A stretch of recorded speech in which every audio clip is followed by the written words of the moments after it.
Des dessins qui racontaient les plus magnifiques contes qui nous enseignent de l'icône.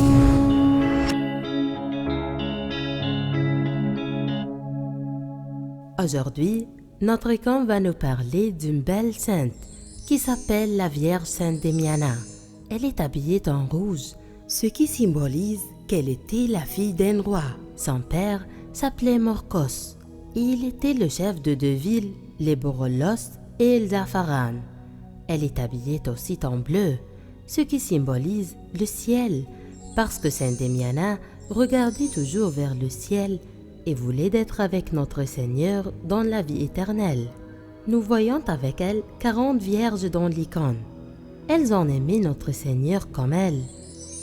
Elles ont tout quitté et elles ont vécu avec Sainte Damiana dans le palais de son père. Elles jeûnaient, priaient et adoraient notre Seigneur. Voyons Sainte Damiana et les 40 vierges tenant des branches vertes dans leurs mains, parce qu'elles vivaient selon le verset « Les justes croissent comme le palmier, ils s'élèvent comme le cèdre du Liban ». Psaume 92, verset 12. Comme un arbre qui grandit et donne de bons fruits, lui aussi avait grandi avec la sainteté et l'amour de notre Seigneur Jésus. La branche verte symbolise la vie de paix et de joie qu'elle a vécue avec notre Seigneur Jésus-Christ et qu'elle en aimait et ont tout quitté pour lui. Dans l'icône, Sainte Damiana et les 40 vierges tiennent des croix dans l'autre main parce qu'ils ont enduré des souffrances pour témoigner notre Jésus qui nous a sauvés sur la croix. Ils n'ont jamais renié leur foi, même s'il y avait des menaces.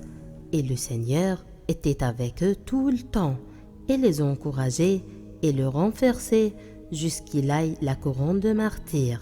Voyant aussi que Sainte Damiana et les 40 vierges sont auréolées de cercles lumineux autour de leur tête, parce qu'elles sont des saintes et qu'elle était le chemin éclairant pour tous les gens qui l'entouraient. Ça, c'était l'histoire de l'icône de Sainte Damiana et les 40 vierges. Plaçons-nous devant l'icône et prions, s'il vous plaît, Sainte Damiana et les 40 vierges. Priez notre Seigneur Jésus-Christ pour nous pardonner nos péchés et qu'il nous aide à vivre dans la pureté comme vous. Des dessins qui racontaient les plus magnifiques contes qui nous enseignent